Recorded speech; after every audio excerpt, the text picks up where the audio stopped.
Hello and welcome back to Moonbeaming. I'm your host, Sarah Faith, and this episode I wanted to continue on with feeling into our year, our month, and in rereading the monthly intro to January and many moons, it still felt really resonant, and I'm still vibing with it and thought you could vibe with it too. I wanted to share it because I think it's an important message, and it's also one of the themes of the year, which I shared with y'all who signed up for the Chariot Year workshop, which you can get in the store, in the studio. I always forget to announce that I have a shop. It is full of candles and the Many Moons planner and crystals and flower wands and apparel, and we are shipping now. So I always forget there's digital downloads of workshops, there's honoring the dark moon, there's a money workshop, there's a timeline jumping workshop, there's all these other goodies you can check out. There are meditations, there's free blog posts you can read. So you can head over to our shop. It's moon-studio.co. I'm always forgetting, and I'm always being reminded to just share that a lot of my work is available for you to check out. And on that tip, always also forget to share consistently, trying to get better at it. But we also do have a Patreon that supports this podcast. I love the Patreon. I love everyone there. It's one of my favorite corners on the internet, and you can check that out in the show notes too. So that's my housekeeping. Those are the things I'm always forgetting to consistently share. One of these days, I know I will record a little outro or something that says them, but bear with me as I share about what I do in the world and what I have to offer. All right. I wanted to take today's episode to get into this theme of new paradigms, go a little deeper into it. It's going to be one of them we will be coming back to. It is a thread running throughout the year, and it might offer you context and support. So I wanted to start by reading right from the monthly overview of Many Moons. The theme for January is new paradigms. A paradigm is a standard, perspective, pattern, or set of ideas. Paradigms are often how we organize our lives. If we don't create our own paradigms, then we are living in someone else's. The problem arises when we judge ourselves through a paradigm that wasn't made for us. The problem arises when we try to fit our paradigm into the paradigm of another's. When we are from an oppressed group and we view ourselves through the lens of our oppressor. When we want peace and only define it through chaos. When we want true love and define it through the media, heteronormativity, or codependency. Be intentional about the paradigm you choose to exist in. What does that paradigm look like in action? Commentary from me, probably like all of you, I have complicated relationships with my family. And quite frankly, there have been patterns of abuse and cruelty and inappropriate. This is like to say that this is like a kind way of saying it, inappropriate behavior with members of my family. And I've had to create boundaries and do a lot of my own inner and external work to be able to have a boundaried relationship with my family members. One thing I wanted to share, because it just stuck out to me after reading this, is, I had a family member who was, apropos of nothing, insulting me and digging in and attacking me. It happens, right? And I responded by saying, in my world, we're kind to one another. In my world, we do not insult or attack one another for no reason. In my world, we're compassionate and we communicate clearly. We take the time we need to understand what it is that we want and would like. And we're intentional before we interact with another person. And this is my world. And it doesn't seem like your world is my world, but this is what I'm saying to you, what my reality is. And I'm not available for the ways in which you think it's okay to treat me and to treat another person. And reading, what does that paradigm look like in action? Like reading this, I was like, oh yeah, what I just shared with you, that's the paradigm in action, because I also didn't bite back. I didn't get defensive. I didn't insult this like I didn't want to. Like this doesn't fill me up. It doesn't nourish me, right?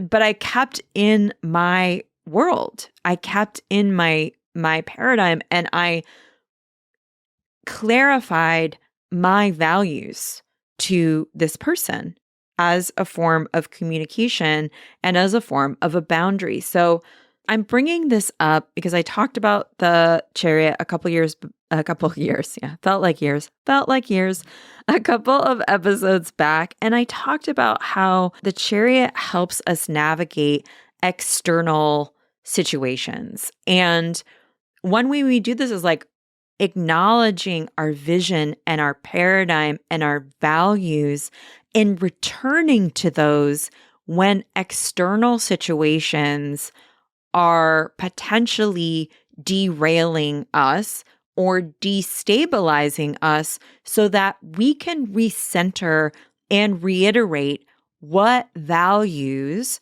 what paradigms, what beliefs, what energies, what foundations we are operating from. I know that a lot of this spiritual stuff and this philosophical stuff can get very conceptual and relatively vague quickly. I'm not interested in that. I'm not interested in staying in some etheric, cloudy, nebulous realm with all of this stuff. I'm trying to share how this shows up in the way we act and in the way we move in the world and in very real, everyday situations that we find ourselves in. So it would be an incredible use of your time and effort to really clarify what your world consists of, what your paradigm is. And when you find yourself tested, or you find yourself derailed or destabilized by behaviors and actions or energies that could throw you off or take you far away from your center, from the energies you want to be in, from your home frequency that we talked about that a lot in Protection Magic, go back to your paradigm and your beliefs, right? Like that was the situation in which I had to do that. And the other thing I want to say, and this is like the other part of like, spoiler alert of these kinds of practices, it's not gonna solve the whole problem for you forever. It's not going to make the person you're communicating with stop their behavior necessarily. In my case, it did. In my case, it changed the tone and the energy. The other thing I want to say is it's not always appropriate to share. I had to communicate with this person verbally, but you might just need to go back to your energetic paradigm. And I hope you understand, where you tap into the energies and the feelings and the somatic state of where you need to be, of what feels true to you, and you stay in that energy. And if need be, you might have to remove yourself for a minute. You might have to take a walk around the block. You might have to excuse yourself and go to the bathroom, like whatever you need to do to get back there so you can stay aligned and in your center, this renegotiates energetic patterns and recalibrates your reality. That was a sidebar. We're going back to the text of many moons. Respect the fact that everyone else is in their own world, their own reality, their own heaven or hell, operating within wide expanses of compassion or constricted cages. They often can't see you accurately. People may tell you they believe in a certain paradigm, but their actions show otherwise, right? Like we've all been there. Know when to leave places that don't support your values. Turn towards those who honor what is most important to you. This year is all about choosing authentic paradigms intentionally and then responding from the world you wish to live in. Make your reality original, innovative, unique, and specific to who you are becoming and how you want your life to look like. What do you want your life to be for? How do you want to experience time? How do you want to run your energy? Take action in service of your paradigm. This month, practice grounding inside of new paradigms daily. Practice seeing out of your own eyes, your own energy, your own heart. Notice what it takes to make you feel comfortable enough to locate your truth and stand by it.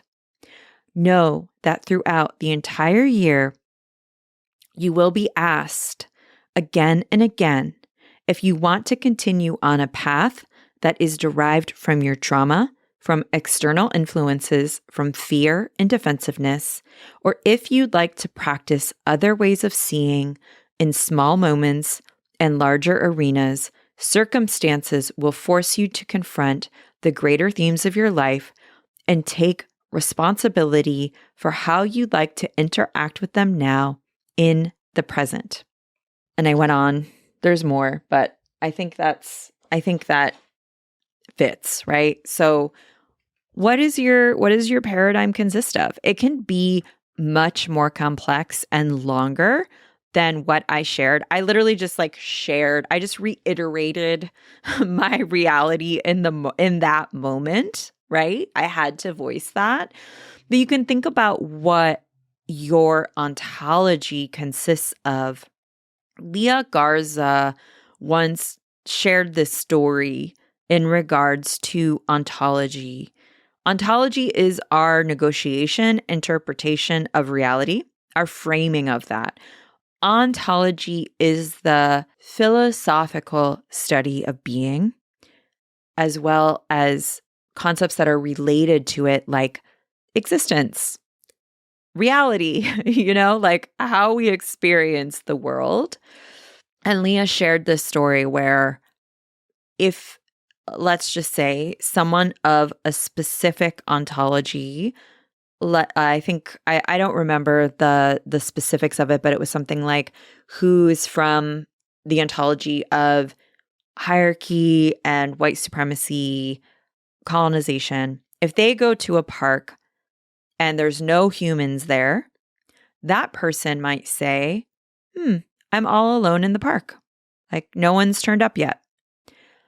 But if someone with a ontology of indigeneity, that includes someone with the ontology of animism, they might go to that same park, look around, see the trees, see the squirrels, see the clouds, see the flowers, see the grass, and say, oh, look at all of the life here. Look at my friends here.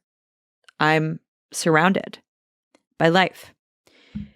And I think that's a good framing of ontology, of thinking about how people experience and interpret reality. And that, of course, all relates to this theme of paradigms and themes of the year.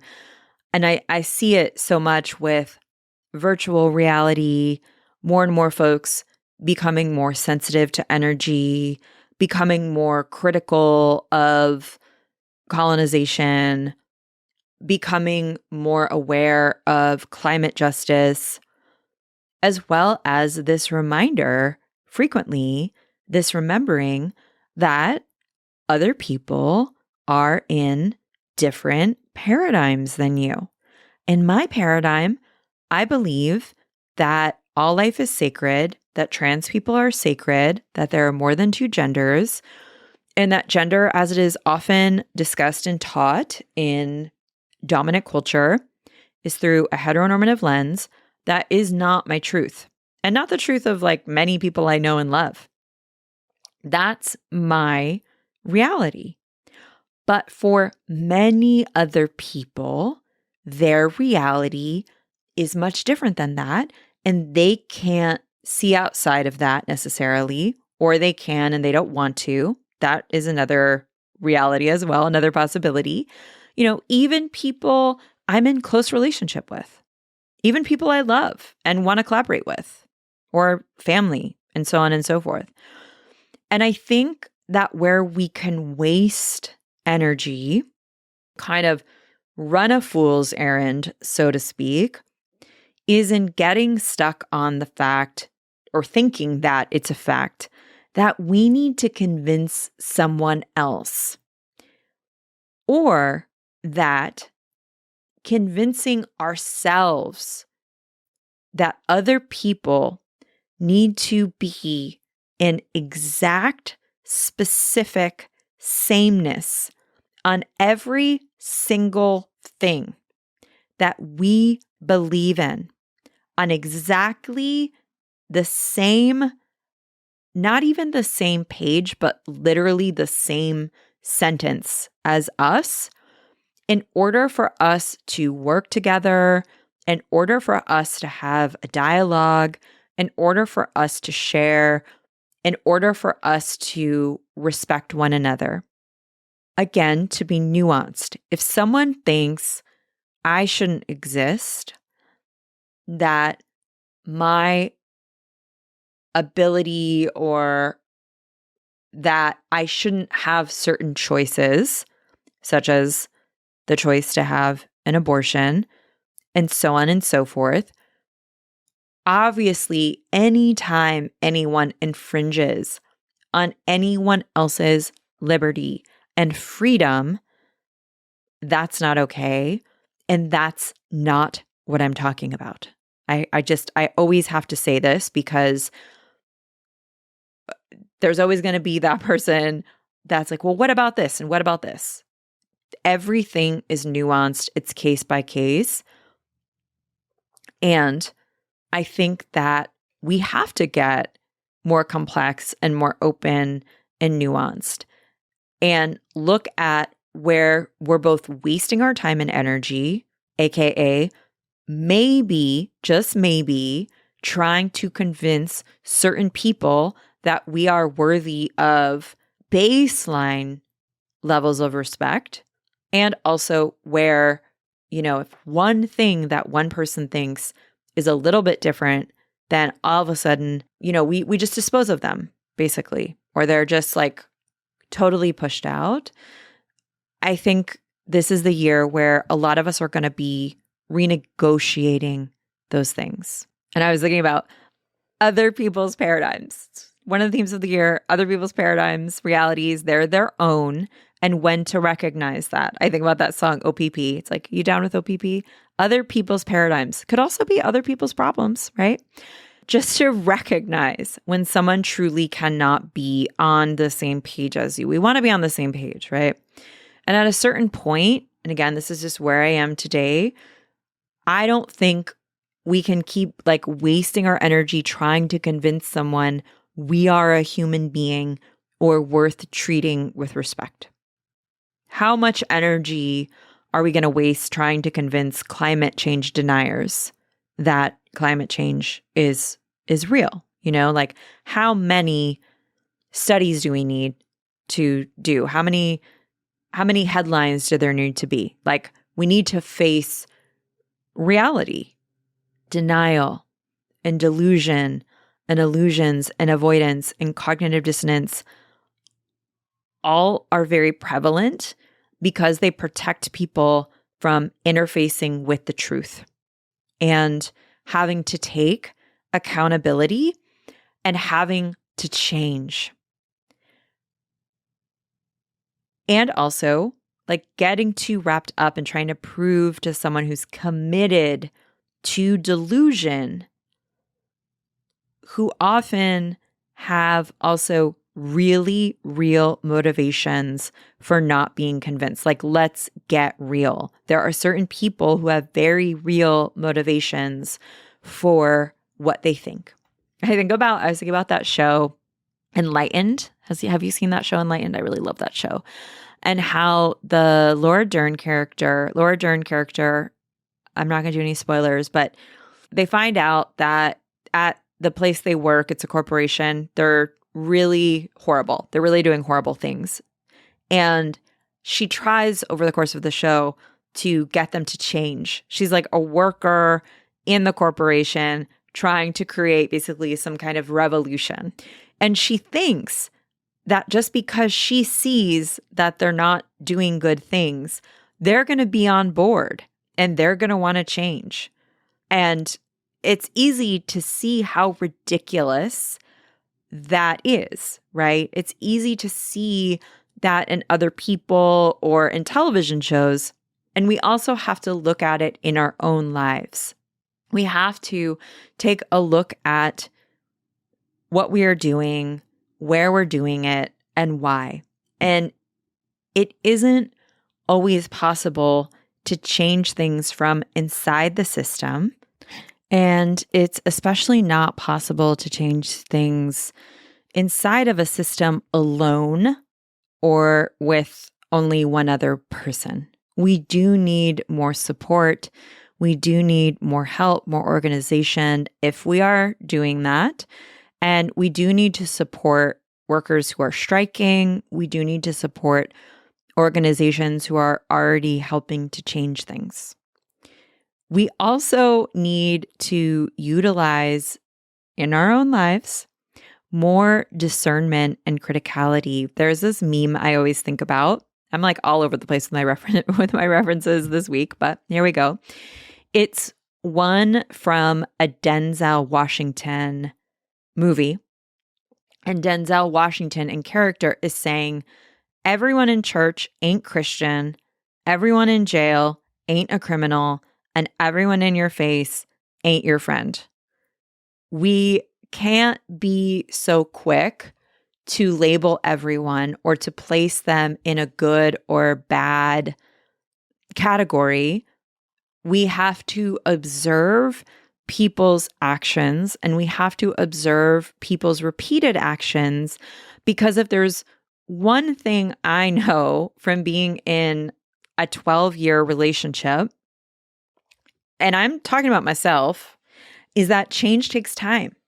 You know, like if my partner tells me, oh, I don't like this thing you're doing, like you take my socks or whatever, I may not stop taking their socks immediately. It might take like a couple more times as a reminder. I want to change as quickly as possible, but we have to hold space for the people in our lives to change their behaviors. I also think it's really important to acknowledge where people are and meet them there instead of having these wild expectations that don't make space for the possibility of change. We have to stop expecting things from others that we ourselves wouldn't do. It's really easy to criticize another person when we have no idea how to do the thing that they're doing. Like it's really, really easy to look at someone and be like, oh, she doesn't even set her business up like that, or they aren't even doing this or that. You know, if I were them, I would. It's really, really easy to make judgments.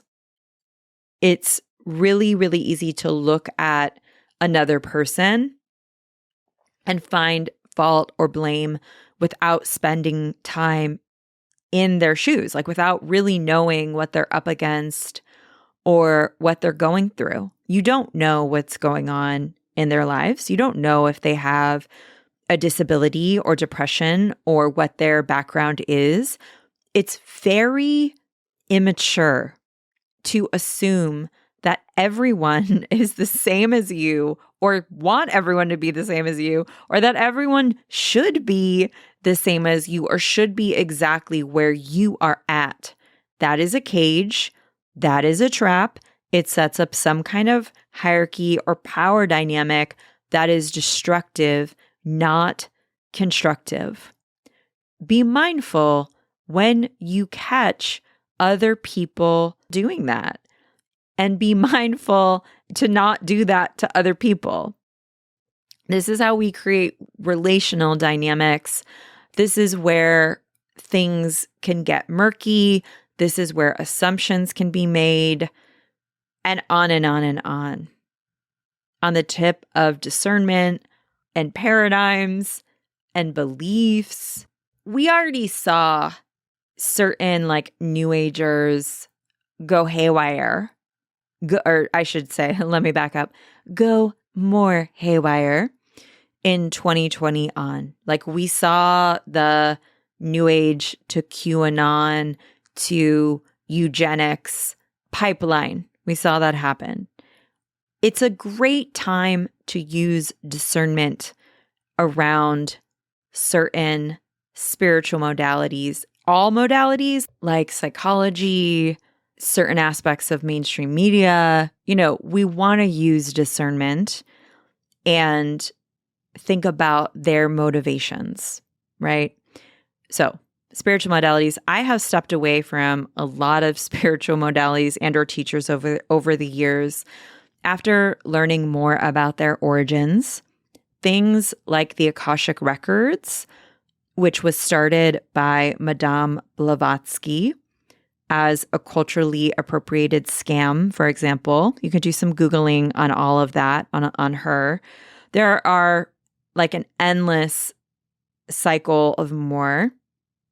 I've stepped away because for me, when the entirety, the foundation, meaning like one person who created a religion or thought, when those foundations are really, really not in my value system, I can't subscribe to them.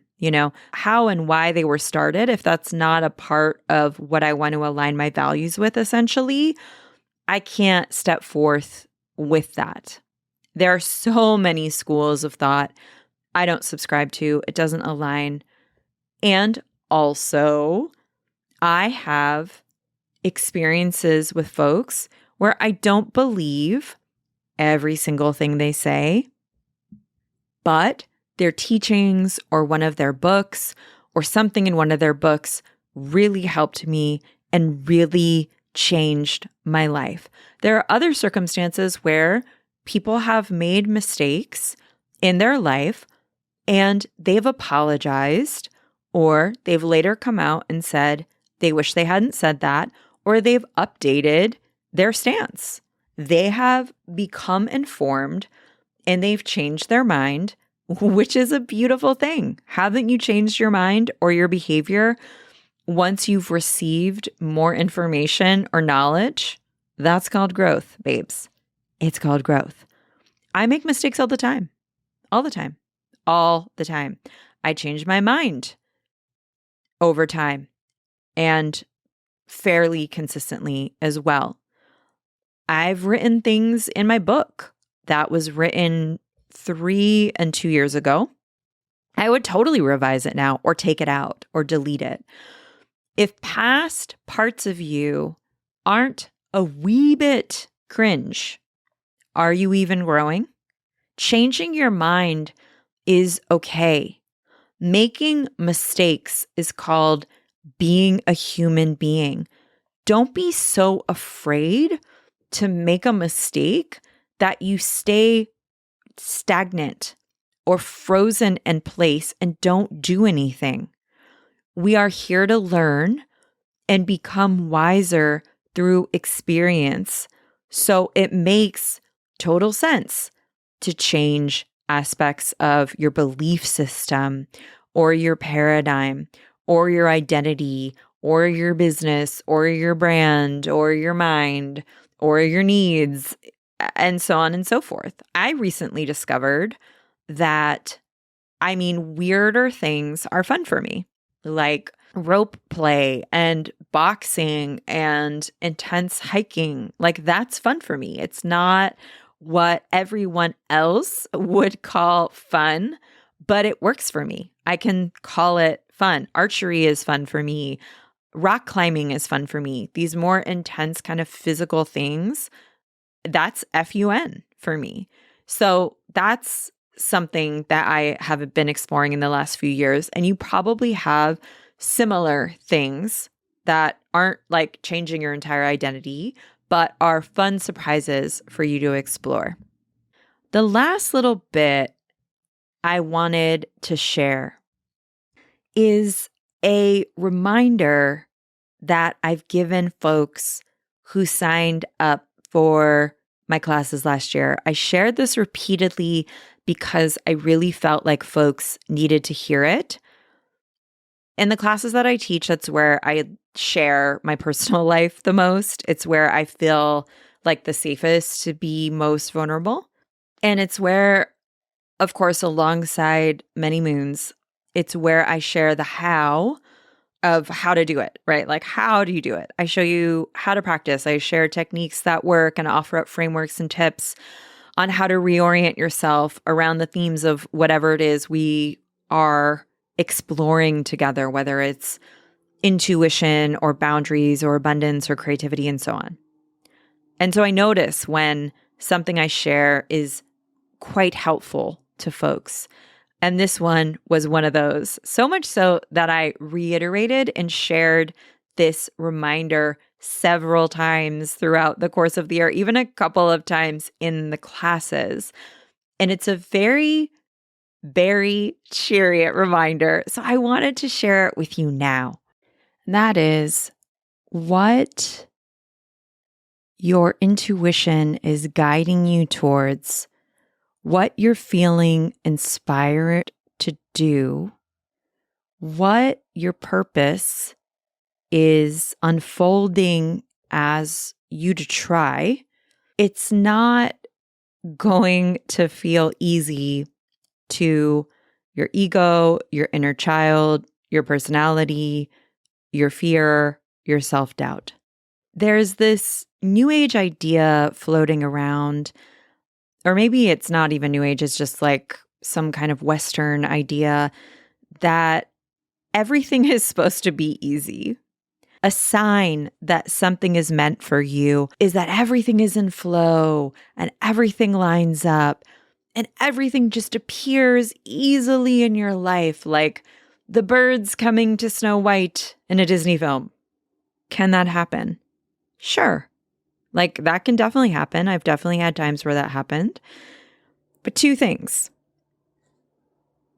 The first is often things get into flow because we have decided to be in flow with us.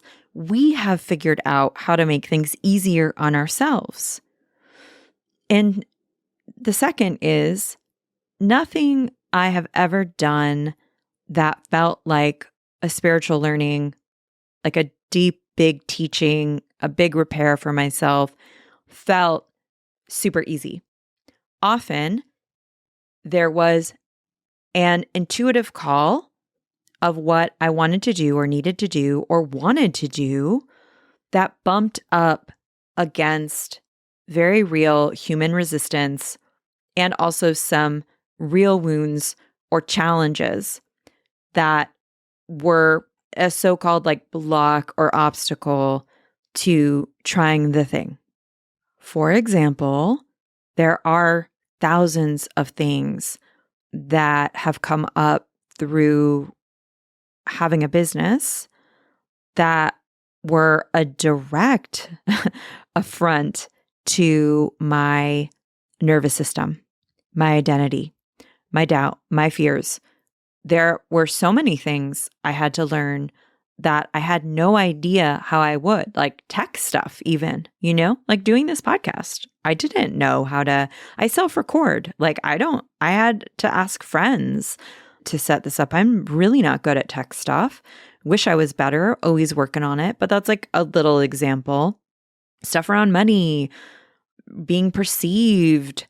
I'm very sensitive. I'm highly sensitive. I'm an HSP. And being looked at, things like teaching, aspects of my psyche, aspects of my subconscious, believed that being looked at, being seen, meant being harmed and meant being punished. It was really deep and really old. And that was a paradigm, I suppose, that rubbed directly against an intuitive message that it was time to share teaching and practices with other people. I was a really shy person for most of my life who could not publicly speak, who giving presentations was my idea of a total nightmare. And I had to change my paradigm and my belief around who I thought I was, what was going to happen, and what I could do. And now I have fun. If you've taken any of my courses or classes over the last year, we have fun. We laugh, I share stuff, we make jokes. I love getting to be with all of you and all the folks who sign up. It's super fun for me because y'all are awesome and I learn so much and I look forward to it. And I'm always sad when it's over. And that took years. It just took years of practice, of nervous system regulation, of figuring out how to move forward, of learning, of growing, of setting my fears aside, of setting my ego aside, and trying new things. So often we second guess ourselves or we doubt ourselves before we even give ourselves a chance to try anything or even let ourselves be so-called bad at something. We let our comfort zones and our ideas of who we think we are based on the past or based off what someone told us once, maybe someone who didn't even really know us that well, become our reality when there are so many other options and so many other paradigms to tap into. And no, it's not always easy. It doesn't always line up super, super beautifully. There's often a ton of integration and missteps and repair and practice that have to take place. And that's why listening to our intuition is like a healing GPS. I see our intuition as part of our future self, giving us new paths to follow and new actions to try and take and new things to learn that are going to help us grow. So I wanted to share all of this while we're still in January, which so many of us have been led to believe is this new time of year, even though I also need to remind you, we are in wintering times, smack dab in the middle of winter, but we are in the baby moments of 2023. And there's always that moment of the new year, new me. I think we do get excited. I let myself be excited. And then maybe 2 weeks pass and we miss a day or we miss another day or a hard thing happens. We get derailed. I'm gently reminding you that we're still easing into this year. If you're still gathering, still planning, still getting organized, that's beautiful. And steps backwards, missteps, curveballs are all part of it.